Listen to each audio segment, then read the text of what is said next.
Hello, Matt. Welcome to the pre-game hangout. Here we all are, ready to do another session of Isekai Realms in T-minus 30 minutes. But until then, we're here to chill and hang out and just chat. And Chris, I believe, our very, very clever and evil DM has got some additional questions for us. So I do. Should we start with that? Yeah, do it. I have been very curious what these questions are going to be. So That way we won't run out of time. Yes, good call, Rhiannon. It was the practical That's one. a good call. Yeah, I know, right? Did you So still we'll go- want me to open this on stream? We'll go. Oh, that's true. Oh. Why you do that first?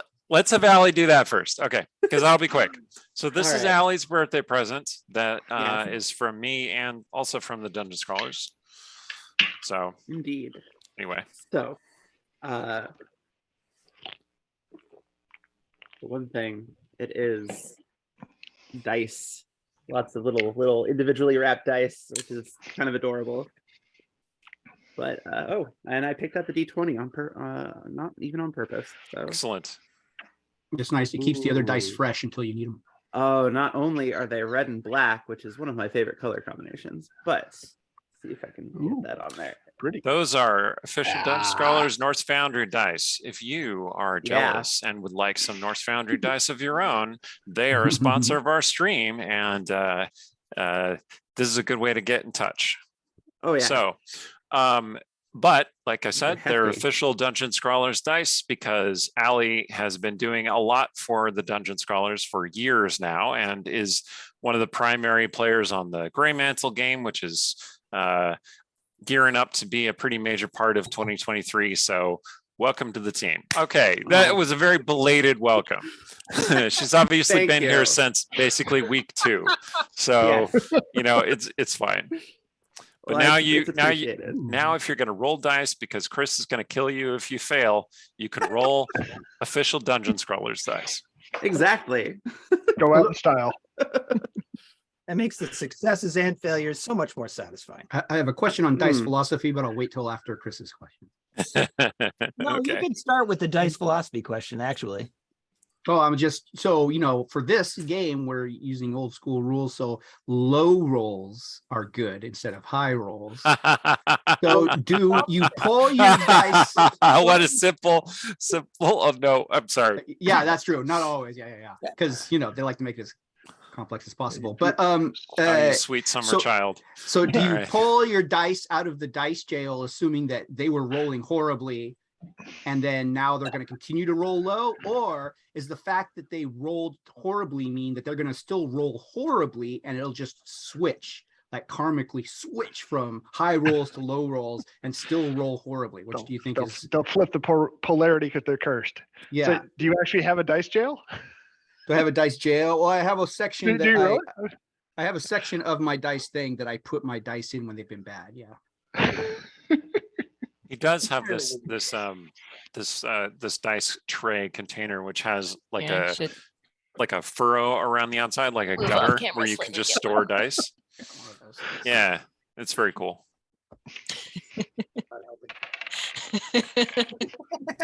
My technical gnomes. I'm going to go with technical gnomes. Are hard at work. Oh. It's not helping. Hmm. I have this You red know- dragon skin dice roller thing because, well, they're metal dice and I don't want to damage my table. That's fair. I'll just say I just rolled the D20, and yes, it did bank off of something, but the first roll is a nat 20, so I Excellent. think that bodes well. That's Okay, an good. Either that, or I just used up all my luck. So Yeah. we'll see. That's an excellent omen. So These things are hefty. yeah, well, Yeah, solid oh, yeah. aluminum. So we ready for those questions from Chris yet? Yep. All right. All right, I shall go around the bend and ask my questions one at a time. There are 3 questions. 3. So I'll start with okay. Joel, what is your favorite hero from movies, television, books? Ooh, Oh wow, there's that's there's kind a of lot an to pick expansive from. question, isn't it? Yeah, that could cover a Really huge is, range. yeah. probably Odysseus, or he was definitely my favorite growing up. Going classical. Because he thought his way out of an awful lot of his problems. I mean, he was a very competent warrior, but he was a thinker, and he solved his problems that way instead of just charging in sword first. It's a really good choice. Can I say something about Odysseus? Please, Odysseus is so cool that he could keep Sean Bean from dying. That's hard to do. That is hard to do. Right? I'm impressed. So that's an excellent choice. All right. Thank you, Joel. Rhiannon? Oh man. Okay. Well, my mind goes blank and I'm immediately like, well, at least go superheroes. But I feel like my favorite superheroes are teams. So I'd be like the X-Men. No, Toto doesn't count as an answer. I have a favorite X-Man. I don't know if she's very heroic. And then I was like, well, why don't we do the like hero's journey kind of thing? And who's my favorite hero's journey kind of protagonist? And that also I'm like, well, I don't know of all time, but of what I've consumed recently, I might go way offside and say, I'm forgetting her name maybe, but I think it's Anne, the protagonist of Persuasion. Not in the new Netflix version, but in the 1995 movie, they properly captured that she's very quiet, yet there's no doubt that she actually is the protagonist. And so I feel like if I'm gonna go the like not heroic but protagonisty and journey with it, I might as well like go all the way offside. I knew I was going to get complex answers here. I just totally did. Anne Elliott. Yeah. Okay, I was right. Thank you. That'll help me, Eric. And Eric. See, I've been spending the whole time trying to decide from the second you asked Joel this question. Oh my God. Pass. Come back to me. Okay, fair enough. Allie? See, this is a hard question because I feel like they're all hard questions. Yeah. Well, so I'll say this: I tend to enjoy anti-heroes a lot more than I do heroes, simply because you'll like my next question then. Okay. Go ahead. Should I just answer this with a straight up hero then instead of an anti-hero? Yes. Okay. Straight up here. You know what? I feel like one of my favorites is I don't know if anyone is familiar with the anime or manga Fate, but there is a Artoria Pendragon, kind of a female version of King Arthur, that her whole tragedy and she's just very complex. She's a very tragic character. A lot of sort of like still set on being this heroic character, on being this figure that does the right thing despite all the horrible things that she's been put through. I admire that sort of like tenacity and that kind of unwavering like kind of brightness in the face of the dark in my heroes in general. Excellent. That will help me tremendously. Thank you. Randy? Tank Girl. Oh, Tank Girl. Are we talking the Lori Petty, or are we talking? Yeah. Well, both, but Lori Petty's also, yeah, definitely. Just that snarky, rebellious, addressing all troubles with humor, and yeah.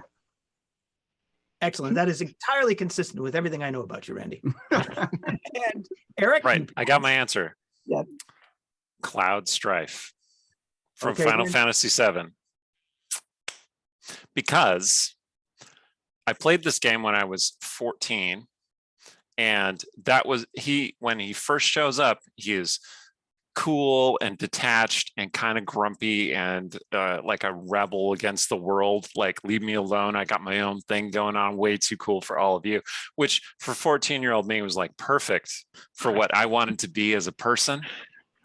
But then I realized that as the game progressed, he had this rich, deep inner life that he just kind of like kept hidden from everyone, and it just slowly came out, and you started to like peel the layers back from his character and see more about him, and it became a whole compassionate person, which was a very hopeful story. And also he's got spiky yellow hair, which I may have tried to emulate once or twice, so I think we'll call him my favorite hero. That's a good choice, though. That is a decent choice. I almost said Squall, but you know, I that would be too controversial. Was your hair up to like 6'10" when you were spiking it, or? I suspect that there are secret cosplay photos that we may need to get a hold of. I was only 6 feet tall when I was doing the hair spiking thing, so it was 6'2". So you were 8 years old at the time? I was 15 at the time. Okay. All right. Thank you. Going back around the horn again. Favorite villain? Okay, I suspected. Oh, Okay. I think I am going to go. Starting with me again, I assume. I think I'm going to go with Magneto, because he is, again, an extremely intelligent character, but he is also somebody who, if the story was just a little bit different, he would be the hero, or you can absolutely understand where he's coming from, and if you told the story from his perspective, he probably considers himself the hero a lot of the time. We're definitely all the hero from our own perspective, Joel. But yes, I agree. Rhiannon? Okay, I'll go back to the comics for this. I'll say Lady Loki. Yes. Damn it. Those are mine. Yes. But by the way, if Anne Elliot is too much of a deep cut, the second choice would be Ileana Rasputin. Magic with a K. Nice. Okay. Good choices. She's not very heroic either, but Eric, you ready for this? Catwoman. Who doesn't say Catwoman? Come on, man. Everyone who went the before people you. who say Lady Is she Loki. still a I mean, villain? That's true. That's I mean- true. She was initially. Yes. Fair enough. Thank you very much. Alec? Heroes and villains in comics are always, skirting that line back and forth, Yeah. back and forth. So in my head right now, it's a toss-up because I feel like I'm kind of I'm gonna go with my gamer answer and not my comics answer. And I think that one of my favorites is actually Liliana Vess from Magic, because because this falls into that anti-hero category. Sometimes she is the villain, sometimes she's the hero, and I find that kind of like complexity, especially of a character who, yes, she's done dark things and bad things, but like can also be motivated to doing things for maybe not always the right reasons, and sometimes they are the right reasons, but it's interesting to me. And then a quick honorable mention to my comics answer, which is Poison Ivy. Yeah, I'm putting that down too. Hang on. Yeah, because especially in this day and age, she's becoming far less and less of a villain. True. All right, and Randy. I guess it depends on what you want out of your villain. Alex, my Droogies, Clockwork Orange, he's pretty classic, I think. Oh, wow. Stays true to himself. Ooh. Little bit of the ultra violence, but I think that I mean, he's villainous, right? Like, I mean, it's sort of like there's this SNL skit where The Rock was in it, I think, and they were like, it was the conference of supervillains or something like that, and they're all like, "Aha! I have invented a freeze ray," and it was, "Aha! I invented a shrink ray," and he's like, "I have invented a child molesting robot," and everyone's like, "What?" And they're like, Yeah, "It's like, aren't we supposed to be evil? Isn't this like the thing?" And they're like, "But that's like just too much," and like. So, like, I remember there's that villains sketch. and then there's villains, right? What are you trying to tell us about Clockwork Orange, Randy? Just that he's a villain. Additional fun and a product fact. of society, though. Also, Additional fun fact: portrayed by Malcolm McDowell, an excellent villain actor. who is also Yeah. the villain in Tank Girl, the movie. Yes, that's Yeah. true. I just made that connection. Anyway, together. Oh. It all ties. But Although I like Malcolm McDowell as the hero in Time After Time. oh yeah. Have you seen that one, Eric? Have not. 1976, maybe. He plays H.G. Wells. Oh, okay. Another Yeah. 1979 is when that movie. And another all-time great villain who unfortunately passed this year plays Jack the Ripper in that particular. Oh, dang. Good job. Also, Moriarty's good. You know, the one like from the new Sherlock series with Benedict Cumberbatch or whatever. Like I Yes. loved his portrayal of. Yeah, he did a No, fantastic. sorry, I'm not That's going to okay. yuck anybody's yum, Oh, that's cool. but I'm not a fan of the BBC Sherlock in general. Yeah. I feel like Yeah. the Moriarty portrayal in that was part of that. Yeah. Fair enough. Did you I like mean, the movie? I have a lot of Moriarty? issues with a lot of Moffat's creative work. No, I think that's Fair enough. reasonable. Yeah. That show had a lot of promise, and anyway. Moving on. We have more questions, don't we? We have one more question, which for the authors is perhaps going to be trickier. We'll see in a moment. Uh-oh. Joel, I forget. Are you an author? Are you not an author? I am not, no. Okay. So I'm going to come back to you last on this question and spin it a different way. So I'm going to skip over to you to Rhiannon. So Rhiannon, of all of the characters you have ever written, which one do you most closely identify with and why? See, that's telling on myself. This is a play yourself game, Rhiannon. That is the entire point of the exercise. I mean, they all have different parts of me. But I mean, maybe I'll say my most recent novella, because nobody has bought that, so nobody will know what I'm talking about. There we go. So in my space opera novella series, there's different protagonists. Each of them get a couple books each. So the books 5 and 6 in the series are Chloe is the protagonist, and she is sort of the point of the series is that the protagonists are sort of like normal, maybe quiet kind of people, but they encounter technology that they now can't get rid of, and they have to use it. They can't just like nope out of it. And so it's all about their sort of journey about who are they now that they can't get rid of this technology that's sort of like, nanites in them or something like that. Interesting. Well, you've got at least one person who has to now buy your books. Okay, so there you go. Next is Eric. Of all of my published work, because some of my yet to be published work has more specifically me characters related in it, I think the character that I associate the most with, who reminds me the most cringingly of myself at many times, is Jacob Stevens, or Stardust, from my novella Eye for an Eye, which is a superhero novella. And he is not a character I created myself, actually.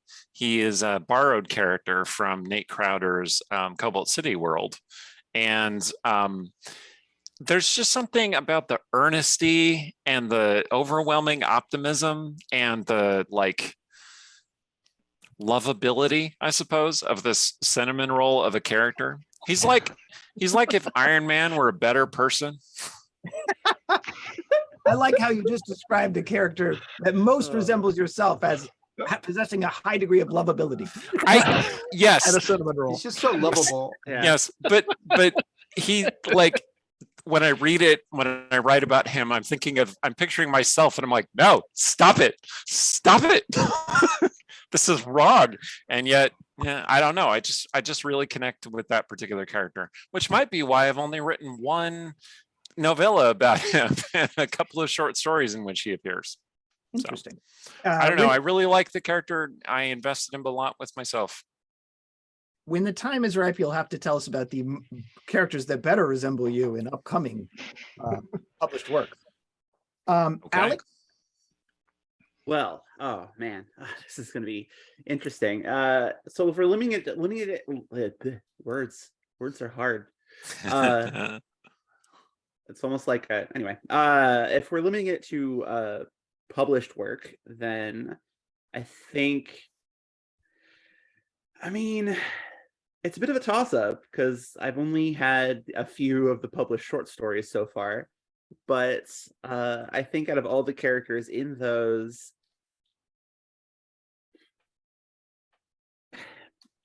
that's difficult. Do you want me to come It's back like, to you? no, because I think I've got an idea. It's just like, because I admit I identify pretty heavily with at least certain aspects of Sparrow. I'm not a pathological liar like she is, but there's kind of this deeper pain and this desire for connection that the character has that kind of echoes a lot of my own kind of personal demons that I struggle with. And she chooses to approach it differently. Like she certainly masks it behind this bravado and lying and kind of keeping people at a distance. But like that, it's that core of it, that core of the character that I kind of most click with, and it's probably why she's one of the more enjoyable characters that I'm writing right now. Excellent. Thank you very much. And what appearing in? She has an appearance in my my short story, The Sun Spear, which is in this anthology that just came out. But she's also the main character in the serialized novella, The Phantomere Job, that I have on my Patreon. Okay. She also happens to be the character that Allie plays in our Grey Mantle game. I thought Indeed. I recognized the name, but I didn't know if that was just the name Yeah. or the character. Okay, and Randy. What character of something that I've written most resembles me? That's correct.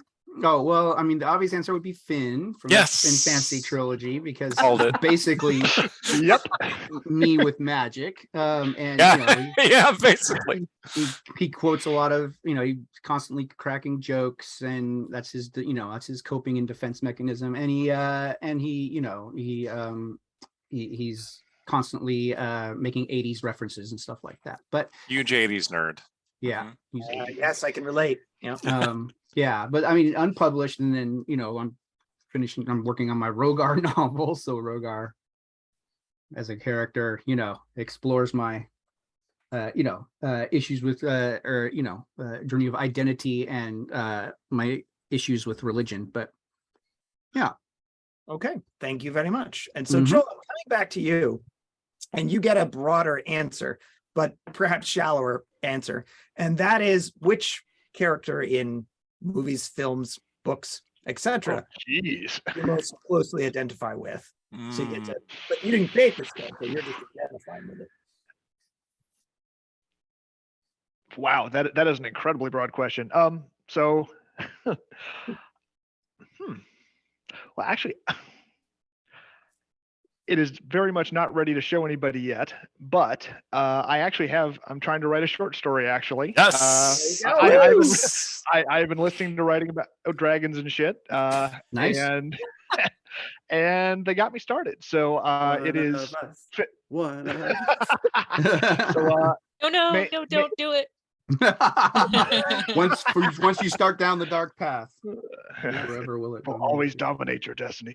And so it's actually starring the character I usually play, Rhombus, which is which is in some ways a shameless self-insert, but it's also kind of how I was when I was younger, dialed up to 11 or possibly 13.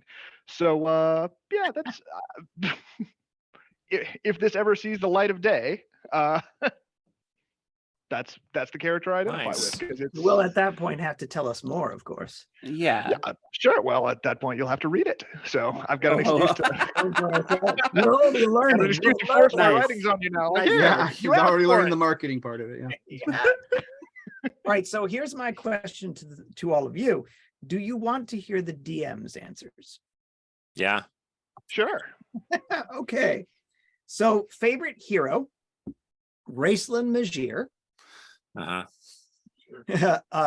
Favorite villain, Skeeve Palpatine. Uh-huh. And character that I've written about that I most closely identify with is me from the Play Yourself game that I run at home.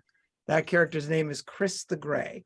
Uh-huh. Uh-huh. Perhaps your All of this sounds exactly what I would have guessed. Yeah. I am nothing if not predictable, Eric. All right. need our break though. Yeah. Raceland, a hero. All right. Yes. We got to go to break and we will be back with the show. Thank you for the questions, Chris, and we will be right back. Don't go away.